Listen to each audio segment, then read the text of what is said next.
Hey guys, tonight we embark on a journey into the shadowed recesses of the medieval world, specifically looking behind the high stone walls of the convent, where the air was thick with incense, prayer, and, as the archives reveal, a profound and human struggle between the spirit and the flesh. To understand the medieval nun is to understand a figure caught in a paradox of immense theological weight. For when a woman entered the convent, she was not merely changing her residence, but fundamentally altering her ontological status within Christendom. She was shedding her secular identity, her family name, her jewels, and her potential for earthly marriage to become a bride of Christ, a title that carried with it the heavy expectation of absolute purity. Yet, as a historian who has spent decades sifting through the dust of diocesan courts and reading the fragile, ink-stained confessions of the past, I can tell you that the ecclesiastical ideal was often at war with the biological and emotional reality of the human condition. The grand cathedrals and illuminated manuscripts give us the sanitized, aspirational view of the Middle Ages, but the court records give us the heartbeat of the era, and that heartbeat was often racing with illicit passion. The vow of chastity, the cornerstone of monastic life, was theoretically an impenetrable shield against the world, yet in practice, for many communities, it functioned more like a porous membrane. We must remember that not every woman behind these walls chose to be there of her own spiritual volition, for the convent often served a dual purpose as a spiritual sanctuary and a convenient storage facility for the surplus daughters of the aristocracy. Wealthy families, faced with the burden of dowries or the management of unruly children, would frequently deposit their daughters into the care of the church, expecting that the strictures of monastic rule would curb their enthusiasm for the world. Consequently, many convents resembled noble dormitories rather than ascetical retreats, filled with women who had no genuine vocation and who viewed the vow of chastity as a negotiable suggestion rather than a divine mandate. It is in this friction between the enforced holiness and the innate human desire for connection that the scandals emerged, not as anomalies, but as almost inevitable symptoms of a system that tried to legislate biology. The archives whisper of arguments that physical affection, if devoid of specific intent, did not technically violate the vow, a theological loophole that allowed for a dangerous flexibility. If Christ was the heavenly husband, some reasoned in a twist of mystical logic, then a certain level of passion, even if channeled through earthly vessels, could be rationalized as a reflection of divine ecstasy.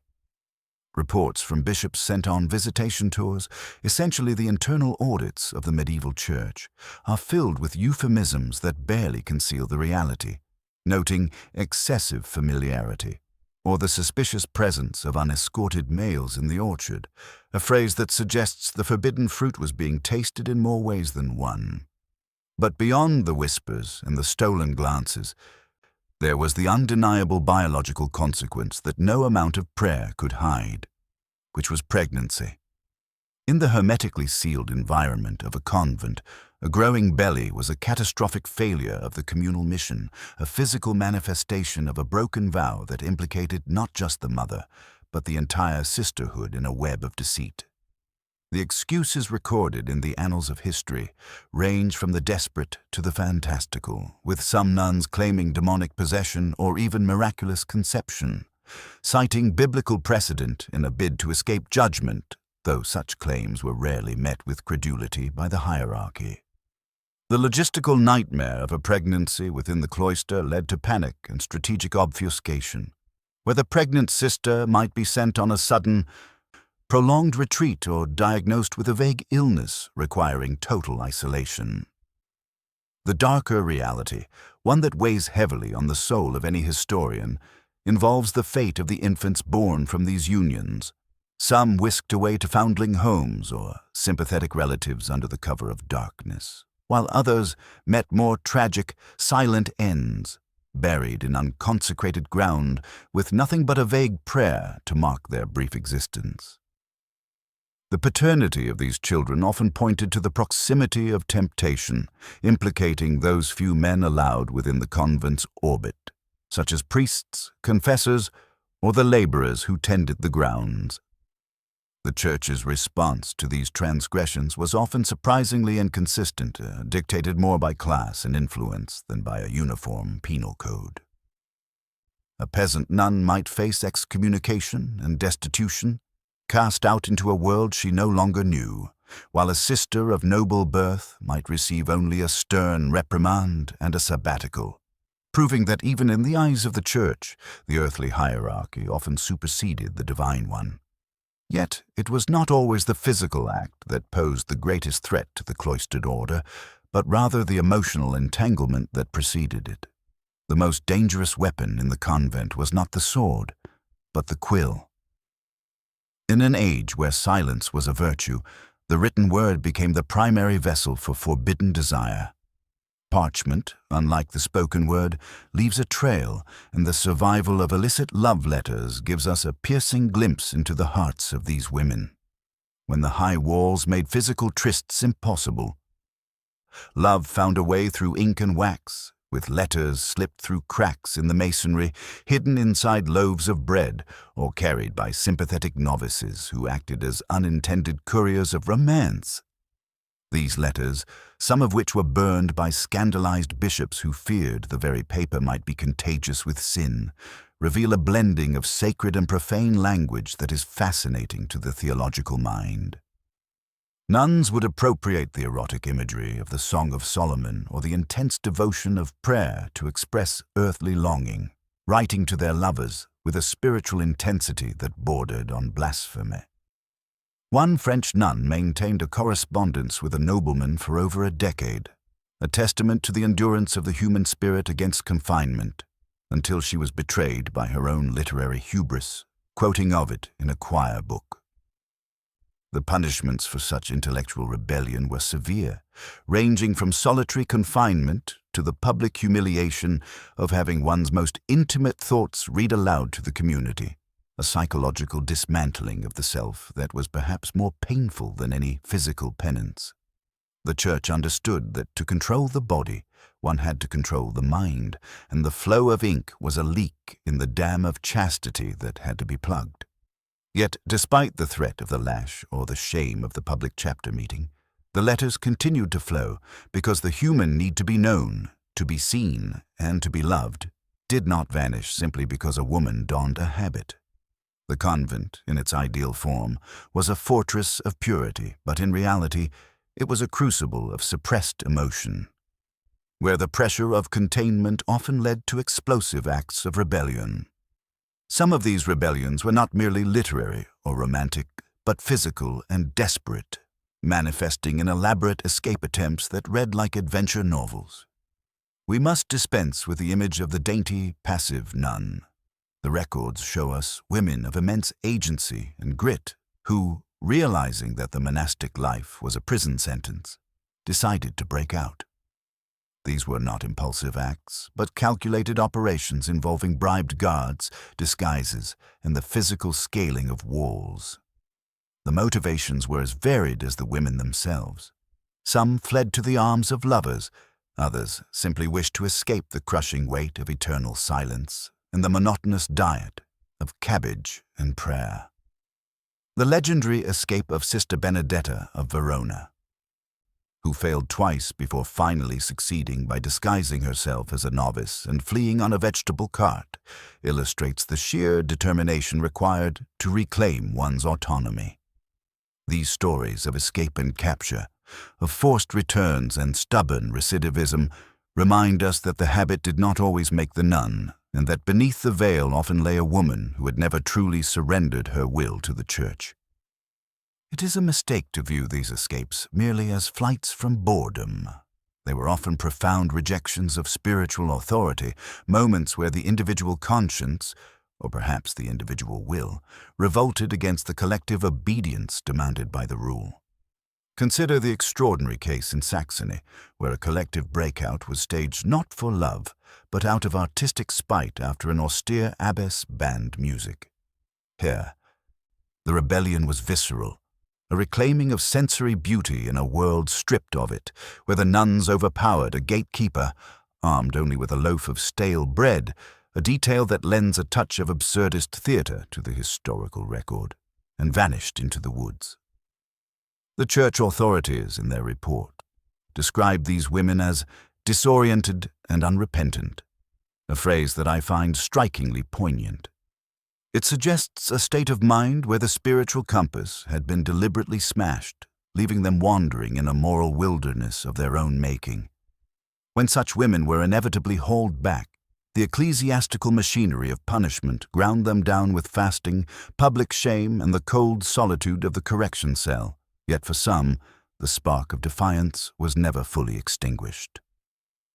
There were those who managed to navigate the perilous transition from the sacred to the secular, escaping to marry lovers and living out their days in a masquerade of normalcy, pretending they had never worn the veil, effectively erasing their own spiritual history.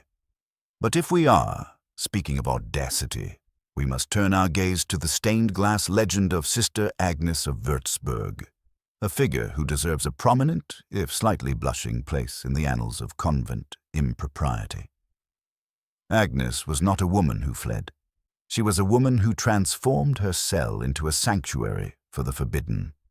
She was, by all accounts, a nun of intelligence and charm, possessed of a gift for music and, as it turned out, a gift for hospitality that extended far beyond the bounds of canon law. For over a year, she harbored a knight, a living, breathing man of war, inside her monastic cell. The historical record is tantalizingly vague on his name, a silence that feels suspicious, but we know he was reportedly recovering from battle wounds. Whether these wounds were sustained on a glorious field of honor or in a tavern brawl is lost to time, but the audacity of the arrangement is staggering. Imagine, if you will, the logistics of such a deception, the smuggling of food, the silencing of armor, the constant, breathless fear of discovery in a community where privacy was virtually non-existent. It was the clanking, the metallic dissonance of war in a house of peace that eventually betrayed them, reported by a novice who heard strange noises emanating from Agnes's quarters. When the authorities descended, they found the knight hiding behind a tapestry, eating preserved figs, a detail that humanizes the scandal amidst the theological wreckage. Agnes's defense was a masterclass in theological deflection. She claimed to be exercising the holy virtue of compassion, tending to the sick and wounded as Christ commanded. It was a brilliant, if desperate, attempt to cloak carnal cohabitation in the language of the Beatitudes. She did not deny the affair. Rather, she seemed annoyed by the interruption of her ministry. The scandal rocked the foundation of the convent, not just because of the sexual transgression, but because of the sheer duration of the deceit. A momentary lapse is one thing. A 12-month cohabitation implies a sustained, calculated rejection of the vow, a daily renewal of the decision to choose the human over the divine. The fallout was theatrical. As medieval justice often was, Agnes was stripped of her status and publicly shamed, while the knight was fined and exiled, reportedly smirking through the proceedings, a reaction that suggests he understood the absurdity of the performance. Agnes, however, remained defiant to the end, writing letters that quoted scripture and medical texts to justify her actions, famously asserting, "Had I let him die, I'd be a sinner still." A theological mic drop that challenges the rigid binary of sin and virtue. Yet not all scandals were hidden behind tapestries or whispered in the dark. Some were screamed from the altar, wrapped in the guise of excessive holiness. We must navigate the murky waters of medieval mysticism, where the line between spiritual ecstasy and erotic delusion was often dangerously thin. The medieval theology of Brautmystik, or bridal mysticism, encouraged a deep, emotional, and even romantic identification with Christ as the bridegroom of the soul. But in the hands of certain fervent sisters, this spiritual metaphor took on a literalism that unnerved the hierarchy. We encounter figures like Sister Beatrix from the Low Countries, whose accounts of her nightly visitations from Christ are steeped in a physicality that makes the modern theologian blush. She described embraces of divine warmth and a spiritual union beyond the veil of flesh, language that, while ostensibly holy, borrows heavily from the lexicon of earthly passion. When she wrote of being wedded to the Lamb and compared his presence to a fire spreading within and without, she was walking a razor's edge between sainthood and heresy. Then there is Hadovik of Antwerp, whose 13th century poetry reads like a romance novel set in a sanctuary, filled with consuming love and piercing lights. The Church found itself in a bind. To deny these visions was to deny the power of the Holy Spirit, but to validate them was to endorse a form of female spirituality that felt ungovernable and uncomfortably carnal. Skeptical bishops, often more concerned with order than ecstasy, frequently dismissed these women as attention-seeking or hysterical, fearing the contagion of such intense emotion among the younger, impressionable nuns. It was a threat to the patriarchal order of the Church, a direct line to the divine that bypassed the mediation of the priesthood and spoke in the raw, unmediated language of the body. This tension between the spirit and the body manifested not only in the bedroom or the chapel, but also in the refectory. The medieval monastery was a place of regulated deprivation, where fasting was a spiritual discipline designed to tame the passions. Hunger was a virtue. Appetite was the enemy. Yet the records reveal that for many, the stomach was as rebellious as the heart. The forbidden feast became a counter-ritual, a secret liturgy of consumption that took place when the bells fell silent. The dietary restrictions were severe: porridge, bread, the occasional fish. But the human palate craves variety, and the nuns developed covert networks to procure it. We find evidence of consecrated vinegar that was merely relabeled wine, and medicinal salted meats delivered by friendly merchants. One inventory list, catalogued under liturgical supplies, included ducks, ham, and cherry wine, a bureaucratic sleight of hand that points to a sophisticated underground economy. These midnight feasts were acts of communal rebellion, moments where the sisters reclaimed their bodily autonomy through the pleasure of food. Picture a candle-lit room, deep in the bowels of the convent, filled with the hushed giggles of women sharing roasted goose and gossip, a fleeting suspension of the rules that governed their waking lives. Yet these gatherings sometimes devolved into inappropriate merriment, hosting unauthorized male guests and turning the convent into a social hall, a stark violation of the enclosure that horrified the visiting bishops. But if gluttony was a venial sin, there were darker secrets buried beneath the convent floorboards, secrets that speak to the tragic intersection of biology and theology. The most chilling realization for any historian is the discovery of the convent baby. The problem of the pregnant nun was the ultimate scandal, a visible, undeniable proof of broken vows. While some pregnancies were hidden and the infants smuggled out, others ended in the grim silence of the cellar. The discovery in a 14th century French convent of a newborn's body buried beneath a barrel of pickled cabbage is a stark reminder of the desperation these women faced. This was not merely a sin, it was a crime, a tragedy born of a system that offered no exit ramp for those who faltered. The abbess, in this case, feigning ignorance while standing next to a wash basin, represents the institutional denial that often compounded the tragedy. She claimed the nun must have entered pregnant, a deflection as old as it is transparent. These incidents, though the Church tried to paint them as rare aberrations, appear with distressing frequency in the archival trail. Infants were left at monastery doors, buried in gardens or hidden in pantries, tiny casualties of a collision between human frailty and unforgiving dogma. The Church's response was a cocktail of outrage and erasure. The priority was often to bury the scandal, figuratively and literally, rather than to address the systemic issues that led to it. Punishments were meted out, nuns were transferred, and silence was reimposed, but the ghosts of these secrets lingered in the stones. And then there are those who dispensed with secrecy altogether, crossing the line from scandal into legend. Consider the case of Sister Clara of Bologna in the 15th century, a woman who decided that if she could not be a bride of Christ, she would be a businesswoman of the flesh. Clara did not merely flee the convent, she repurposed it.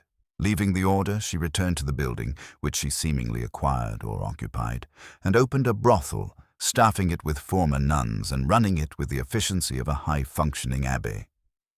The sheer brazenness of this act is difficult to overstate. She retained the habits, the trappings of the religious life, turning the sacred imagery into a fetishistic marketing tool.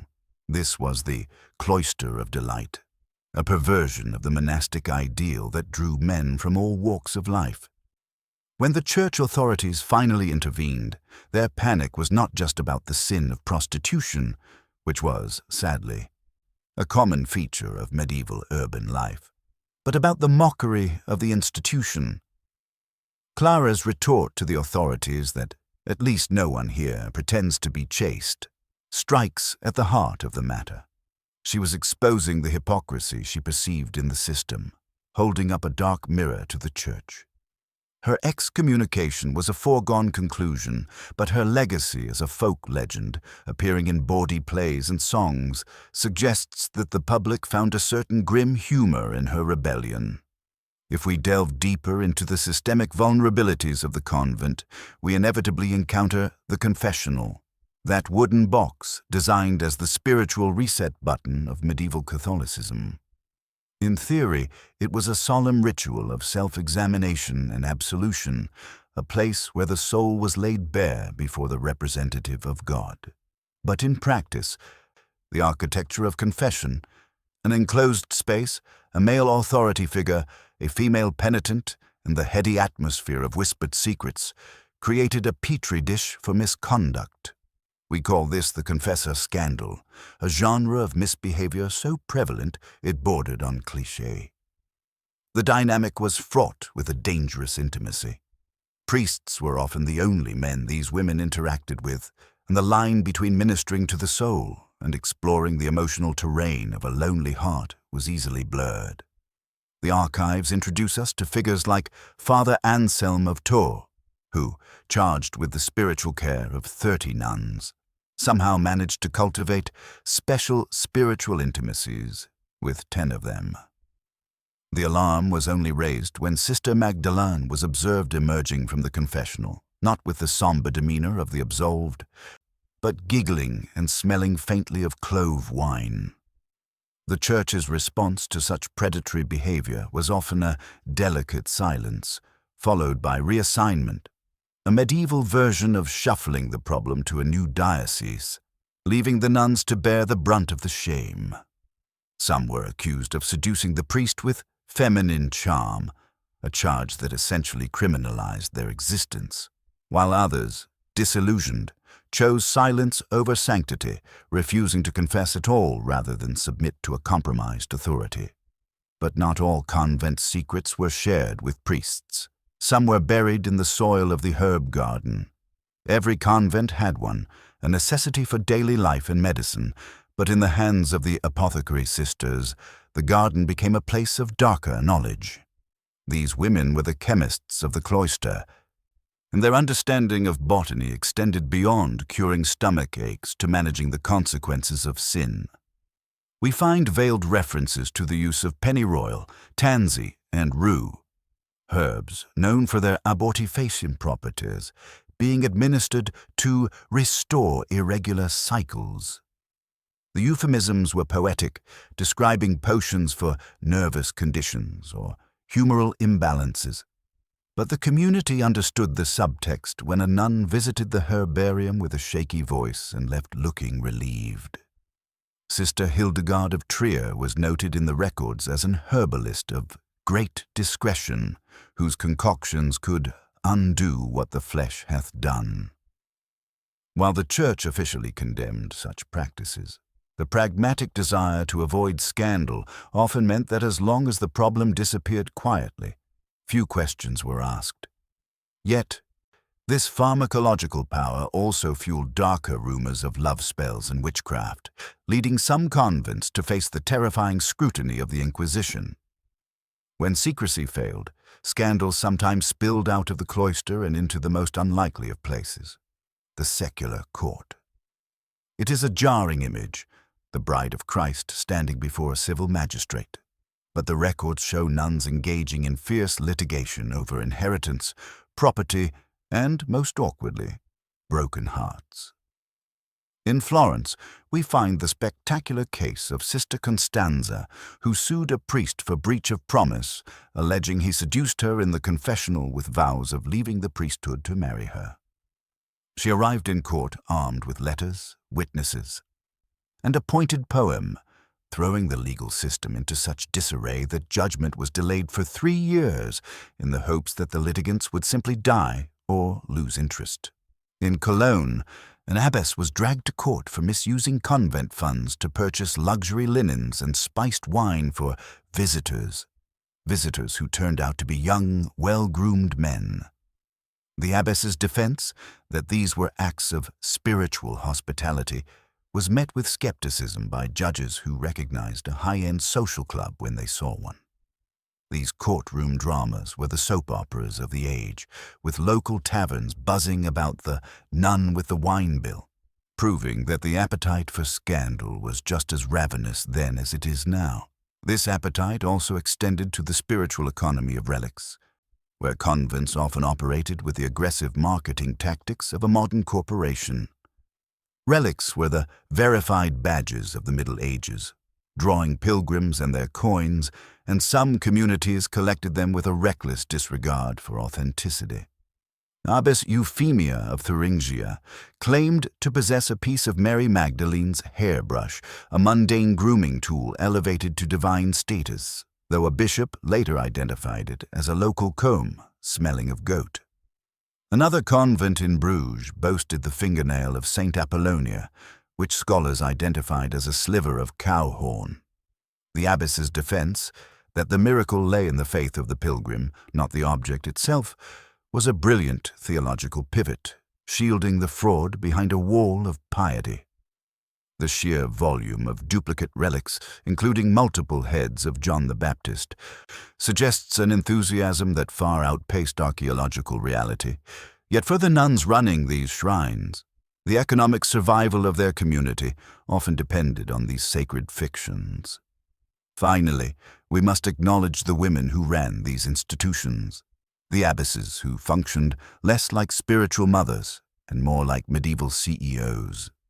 These were often noble women who understood that influence was not sinful if disguised as stewardship. They managed vast estates, negotiated treaties, and wielded soft power that rivaled local lords. Abbess Matilda of Essen ran her abbey like a duchy, correcting a visiting count's Latin and negotiating land deals with a terrifying competence. Some convents were self-contained cities with their own economies and political intrigues, where noble families placed their daughters as strategic agents. The Church might have frowned on women holding power, but it had no problem accepting their taxes. These women, operating within a patriarchal system, carved out spheres of immense authority, sometimes bribing officials, forging deeds, or engaging in holy turf wars with rival monasteries. By the late Middle Ages, the convent had evolved into a complex institution where the spiritual and the secular were hopelessly scrutinized, a place where a woman could be a saint, a sinner, a CEO, or a litigant, often all before Vespers. And now we must leave the shadowed cloisters of medieval Europe, with their whispered secrets and hidden transgressions, and step into the blinding, unforgiving sunlight of ancient Athens. If the nuns sought to hide their humanity behind stone walls, our next subject sought to expose the raw, unfiltered truth of human nature in the middle of the marketplace. We turn our gaze to Diogenes of Sinope, a man who transformed philosophy from a lecture hall debate into a piece of aggressive, fragrant performance art. Before he became the legendary barrel-dwelling sage, Diogenes was, ironically, a child of commerce, the son of a banker in the Greek city of Sinope. It is one of history's great ironies that the man who would later spit on the concept of wealth was born into the very machinery of it. His origin story begins with a crime that serves as the perfect metaphor for his entire life, the defacing of currency. He and his father were accused of tampering with the coinage, shaving it down or forging it, an act for which he was promptly exiled. But for Diogenes, this exile was not a punishment. It was a liberation. It was the moment he realized that if the currency of the realm could be faked, then perhaps the currency of society, honor, reputation, shame, was equally counterfeit. He didn't just leave Sinope, he left behind the entire social contract. Arriving in Athens, the intellectual epicenter of the ancient world, Diogenes found a city obsessed with status, rhetoric, and the polite exchange of high-minded ideas. He looked at the esteemed academies where men in clean linen robes debated the nature of virtue, and he decided to dismantle their pretensions with the ferocity of a feral dog. This is not a figure of speech. The very word cynic is derived from the Greek kynikos, meaning dog-like, a label Diogenes wore not as an insult, but as a badge of supreme honor. Dogs, he reasoned, are honest. They eat when hungry, sleep when tired, and perform their bodily functions without a shred of the shame that cripples human existence. They know who is a friend and who is an enemy, unlike the politicians of Athens who smiled while stabbing one another in the back. To live like a dog was to live in accordance with nature, stripping away the artificial constructs of civilization. He rejected all possessions, retaining only a cloak, a stick, and for a brief time, a wooden cup. Even that was discarded when he saw a peasant boy drinking water from his cupped hands. "A child has beaten me in plainness of living," he remarked, throwing the cup away. This was the essence of his philosophy. Asceticism not for the sake of suffering, but for the sake of invulnerability. If you need nothing, you cannot be bought, you cannot be threatened, and you certainly cannot be controlled. His residence became the stuff of legend, a giant ceramic jar, or pithos, located in the Metroon, the marketplace near the temple of the Mother of the Gods. It was a choice that placed him physically in the center of Athenian life while remaining socially outside of it. From this vantage point, he waged a one-man war against the hypocrisy of the elite, and his favorite target was none other than Plato. If Plato was the golden child of philosophy, dealing in abstract forms and ideal republics, Diogenes was the mud that splattered the hem of his robe. The rivalry was iconic. When Plato, in a moment of intellectual hubris, defined a human being as a featherless biped, Diogenes did not write a counter-argument. He plucked a chicken, marched into Plato's academy, and tossed the bird onto the floor, announcing, "Behold, I have brought you a man." It was a brutal, visceral critique of abstract categorization, forcing Plato to hastily add "with broad flat nails" to his definition. But the conflict went deeper than pranks. Plato reportedly called Diogenes Socrates gone mad, a description that carries a profound truth. Like Socrates, Diogenes was a gadfly, stinging the state to wake it up. But where Socrates used irony and dialogue, Diogenes used shock and spectacle. He would walk through the city in broad daylight, carrying a lit lantern, peering into the faces of passers-by. When asked what he was doing, he would growl, "I'm looking for an honest man." The implication, of course, was that in a city of thousands, he couldn't find a single one, only actors wearing the masks of citizens. The apex of his confrontational life occurred in Corinth, in a meeting that historians and storytellers have chewed on for 2 millennia. It was the collision of the 2 most powerful men in the world, Alexander the Great, who commanded armies and empires, and Diogenes, who commanded nothing but his own soul. Alexander, intrigued by the tales of this strange philosopher, sought him out and found him sunbathing. Standing over the reclining figure, the conqueror cast a shadow and asked, with the beneficence of a god, "Is there anything I can do for you?" Diogenes didn't rise. He didn't bow. He barely squinted as he replied, "Yes, stand out of my sunlight." It was a retort of devastating simplicity. In one sentence, he reduced the ruler of the known world to a mere obstruction, a physical nuisance blocking a natural resource that belonged to no one. Alexander's soldiers were horrified. But Alexander himself was struck by the sheer magnitude of Diogenes' freedom. "If I were not Alexander," he reportedly said, "I would wish to be Diogenes." It was an admission that while Alexander possessed the world, Diogenes possessed himself, and in the end, the man in the jar was the only one who couldn't be conquered. Diogenes' philosophy was built on the idea that social norms were a trap. He believed that most human misery came from trying to conform to arbitrary rules, manners, fashion, ambition, that were contrary to nature. To prove this, he performed private acts in public, dissolving the boundary between the hidden and the seen. He ate in the marketplace, which was considered taboo, and he urinated and even masturbated in public view. When reproached for the latter, he famously quipped, "If only it were as easy to relieve hunger by rubbing my belly." To the modern ear, this sounds like madness or mere exhibitionism, but for Diogenes, it was a rigorous theological argument. If an act is natural, it cannot be shameful. Shame is a social invention used to control the populace. By shattering these taboos, he was trying to liberate his observers from the prison of "what will people think?" He was the ultimate iconoclast, rejecting the authority of the state, the church, and polite society. Even when he was captured by pirates and sold into slavery, a turn of events that would break most men, he maintained his dominance. When the slave auctioneer asked him what he was skilled in, Diogenes replied, "Governing men," and pointed to a wealthy Corinthian named Xeniades, saying, "Sell me to that man. He needs a master."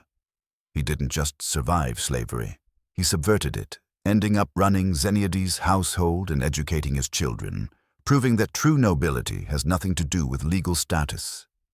The death of Diogenes is as shrouded in myth as his life, a fitting end for a man who turned existence into a series of riddles.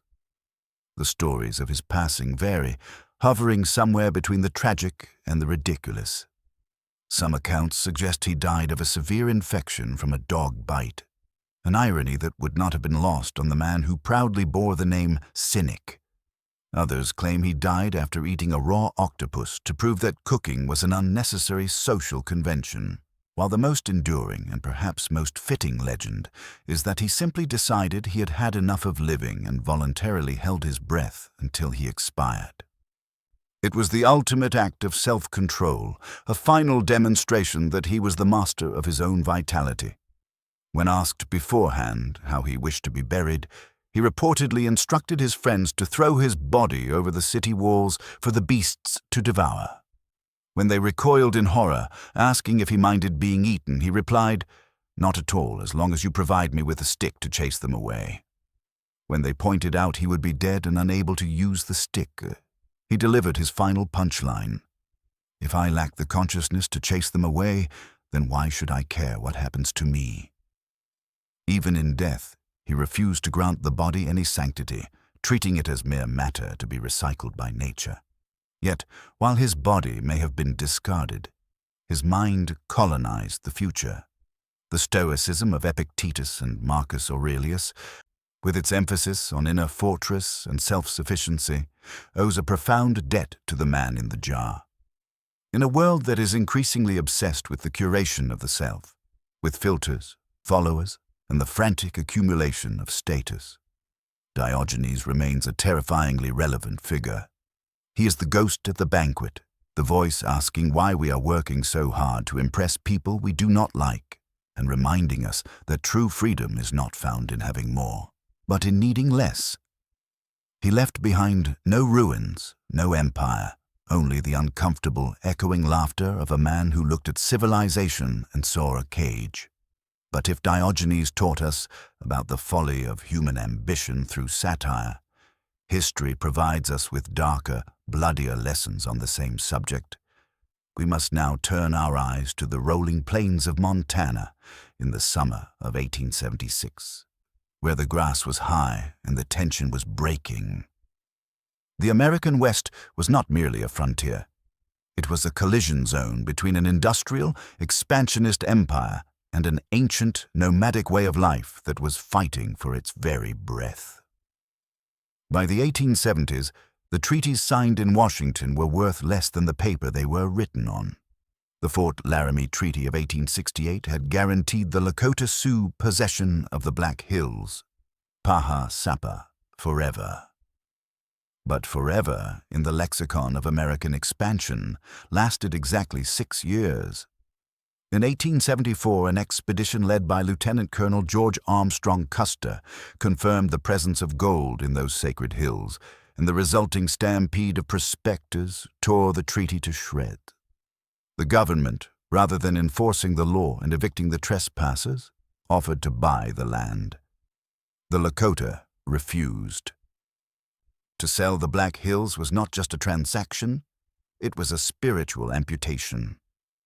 The response from Washington was swift and bureaucratic. All hostiles, a term applied to any native person not confined to a reservation, were ordered to report to agencies by January 31st, 1876, or face military action. It was an impossible deadline given the winter conditions, but it was never meant to be met. It was a pretext for war. And so, the tribes gathered. They did not cower. They coalesced. In the valley of the Little Bighorn River, known to the Lakota as the Greasy Grass, a massive encampment formed, bringing together the Lakota, the Northern Cheyenne, and the Arapaho. This was not a disorderly mob of refugees. It was a political and spiritual confederation, perhaps numbering 10,000 people with up to 2,000 fighting men. At its spiritual center was Sitting Bull, the Hunkpapa Lakota holy man who had performed a grueling sun dance, sacrificing his own flesh to seek guidance. His vision was terrifyingly clear. He saw soldiers falling into the camp upside down, like grasshoppers, a prophecy of a great victory, but one that came with a warning not to take the spoils of war. At its tactical center was Crazy Horse, the Oglala war leader whose name was already whispered with fear and respect in U.S. Army mess halls. He was a man of few words but devastating action, a leader who fought not for glory but for the survival of his people. Marching toward this massive assembly was the 7th Cavalry, led by Custer. Custer is a figure who demands psychological dissection.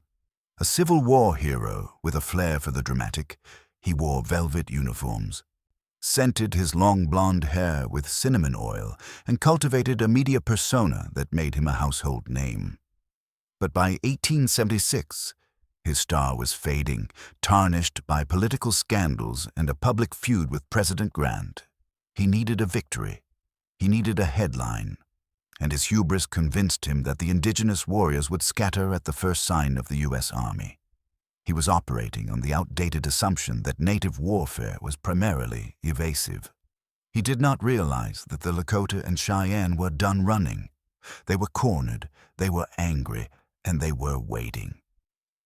On June 25, 1876, disregarding the warnings of his own Crow and Arikara scouts, who told him there were more Sioux than there are blades of grass, Custer split his force. It was a standard tactic for chasing fleeing bands, but a suicidal one for attacking a standing army. He sent Major Marcus Reno to attack from the south, Captain Frederick Benteen to scout the hills, and he himself rode north to flank the camp. As Reno's men charged into the valley, the reality of the situation hit them like a physical blow. They were not chasing stragglers. They were riding into a hornet's nest. Warriors poured out of the teepees, mounted and ready, turning Reno's flank and forcing a chaotic, bloody retreat across the river to the bluffs above. It was a rout fueled by panic and the overwhelming firepower of the tribes, many of whom were armed with repeating rifles that outclassed the single-shot carbines of the troopers. While Reno and Benteen dug in on the hilltop, besieged and terrified, listening to the distant crackle of gunfire to the north. Custer was meeting his destiny. The precise details of Custer's end are lost to the silence of the dead, for no soldier from his immediate command survived. But forensic archaeology and native oral history paint a grim picture. Custer attempted to cross the river and attack the village, but was repulsed by a wall of fire. He retreated to a ridge where his tactical cohesion disintegrated. The warriors, led by Gold and Crazy Horse, utilized the terrain masterfully, creeping up ravines and using the tall grass for cover, unleashing a storm of arrows and bullets that collapsed the cavalry's lines. The last stand was likely less a heroic tableau and more a scene of dust, confusion, and terror. In less than an hour, Custer and over 200 of his men were wiped from the earth. When the relief column arrived 2 days later, they found a field of white bodies stripped of their uniforms, the silence broken only by the wind. Custer was found with shots to the chest and temple. The prophecy of the falling grasshoppers had been fulfilled. For the tribes, it was a moment of supreme vindication, a demonstration that the power of the United States was not absolute, but it was a Pyrrhic victory. The news reached the East Coast just as the nation was celebrating its centennial, turning the shock into a thirst for vengeance. The narrative was immediately spun. Custer was the martyr, the tribes were the savages, and the solution was total subjugation. The victory at Little Bighorn did not stop the conquest, it accelerated it. The army flooded the plains with fresh troops, relentless winter campaigns harassed the starving bands, and the buffalo, the commissary of the plains, were slaughtered to near extinction to force the tribes into submission. Within a year, Crazy Horse was dead, bayoneted while under truce. Sitting Bull eventually surrendered, and the free life of the northern plains was enclosed within the barbed wire of the reservation. The Battle of Little Bighorn stands as a monument to a clash of civilizations where one side won the day but lost the future. It remains a haunted place where the white markers of the fallen soldiers now share the landscape with memorials to the native warriors who died defending their families, a belated acknowledgement that on that hot June afternoon, courage was not the monopoly of the man in the velvet jacket. From the blood-soaked grass of the American West, we must now transport our historical imagination across the Pacific to the heart of Beijing, to a place where power was not fought for in open fields, but curated within a labyrinth of silence and stone. The Forbidden City was not merely a palace, it was a cosmic argument constructed in wood and marble.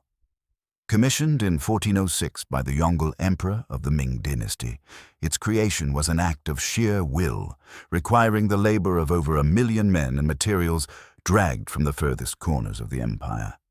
Golden Nanmu wood from the jungles of Sichuan, and massive blocks of marble hauled over frozen roads in the dead of winter.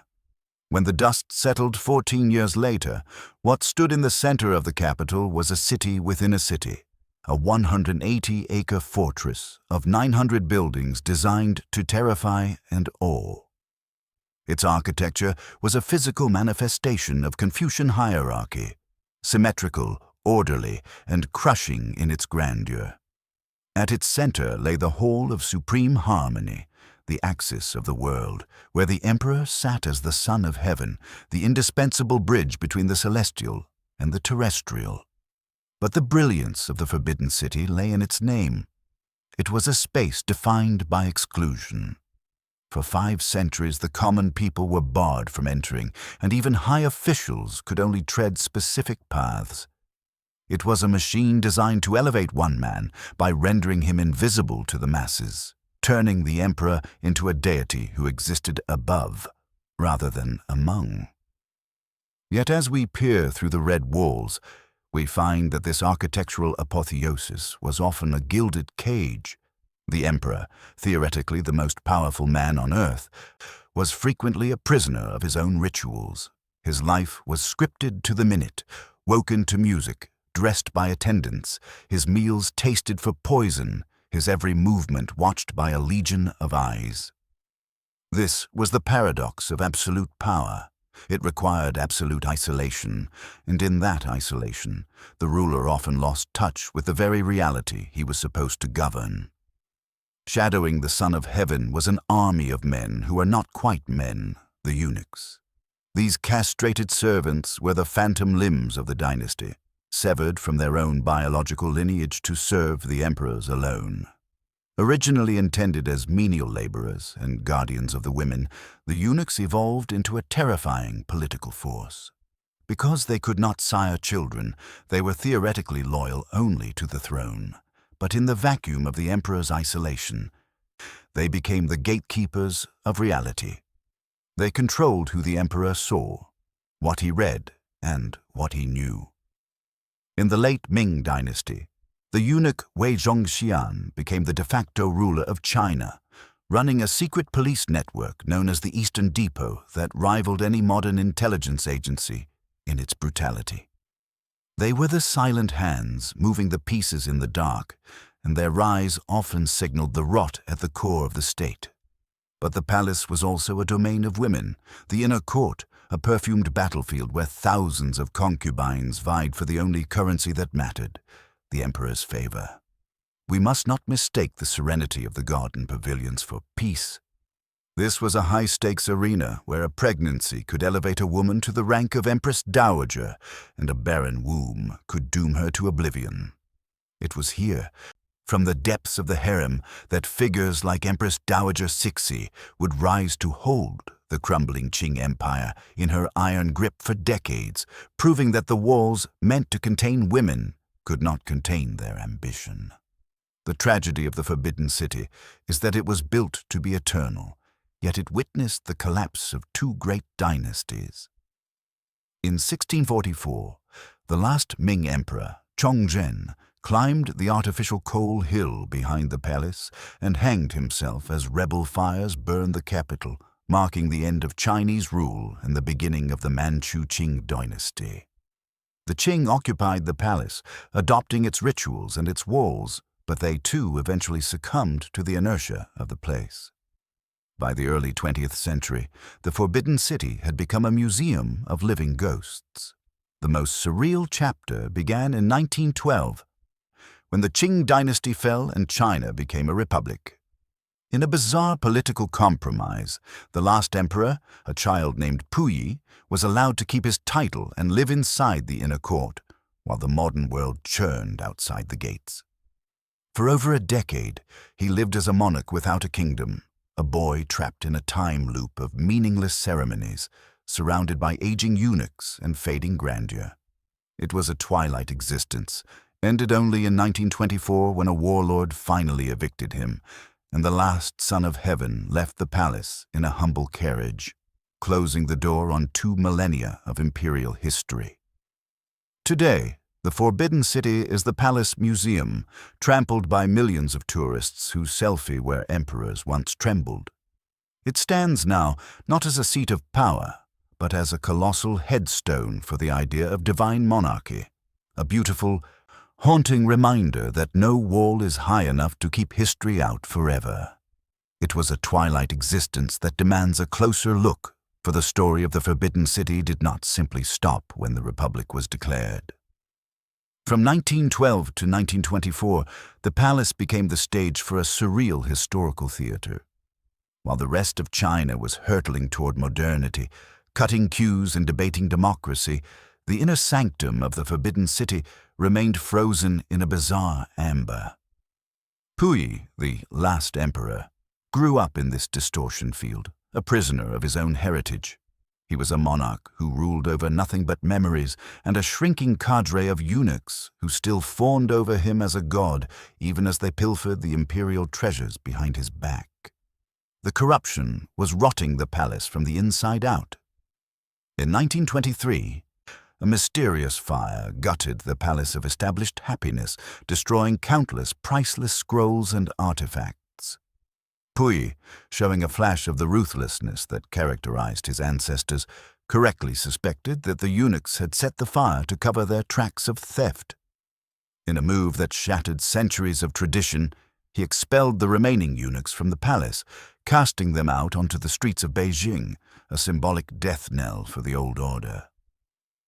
The final physical severing came in 1924 when the warlord Feng Yuxiang, seeing the continued presence of the emperor as a political liability, ordered Puyi to vacate the premises entirely.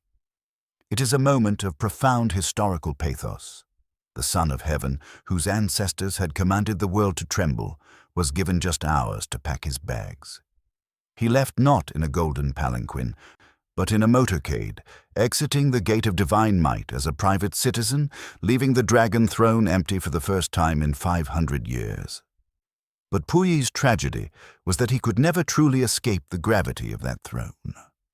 He would go on to become a pawn of the Japanese in the puppet state of Manchukuo, then a war criminal imprisoned by the Soviets and the Chinese communists, before finally ending his days as a humble gardener in the Beijing Botanical Gardens. It is said that in his final years, he visited the Forbidden City as a tourist, buying a ticket at the gate to enter the home where he had once been worshipped. One can only imagine the silence in his heart as he walked those familiar stones, a living ghost haunting his own history. Today, the Forbidden City has undergone its final and most ironic transformation from a fortress of exclusion to a temple of public consumption. Renamed the Palace Museum, it now throws open its heavy red doors to the world. Where once unauthorized entry meant death, now millions of visitors flood through the Meridian Gate every year. It houses a collection of over 1.8 million artifacts, ceramics, paintings, calligraphy, and bronzes that represent the material soul of Chinese civilization. Yet, despite the crowds, the selfie sticks, and the tour guide loudspeakers, a heavy, palpable silence still clings to the vast courtyards. It is the silence of history, waiting to speak. When you stand in the Hall of Supreme Harmony, looking up at the golden caisson ceiling and the dragon throne, you are not just looking at furniture. You are looking at the epicenter of a political cosmology that held a quarter of the world's population in its orbit. The restoration efforts have been meticulous, preserving the physical shell of the empire, but the spirit of the place has shifted. It is no longer a site of terror or awe, but of education and memory. It stands as a witness to the cyclical nature of power, how it is built, how it ossifies, and how it inevitably collapses under its own weight. The Forbidden City is China's great mirror. It reflects the grandeur of its artistic achievement and the darkness of its autocratic excesses. It tells the story of isolation, of a ruling class that walled itself off from the people until the walls became a prison. And ultimately, it tells the story of endurance. Emperors fall, dynasties crumble, and political systems change. But the culture, the wood, the stone, the memory, remains. In the end, the Forbidden City reminds us that while those who seek to hoard power may build walls to keep the world out, time has a way of turning every fortress into a museum, and every forbidden space into a lesson for the future.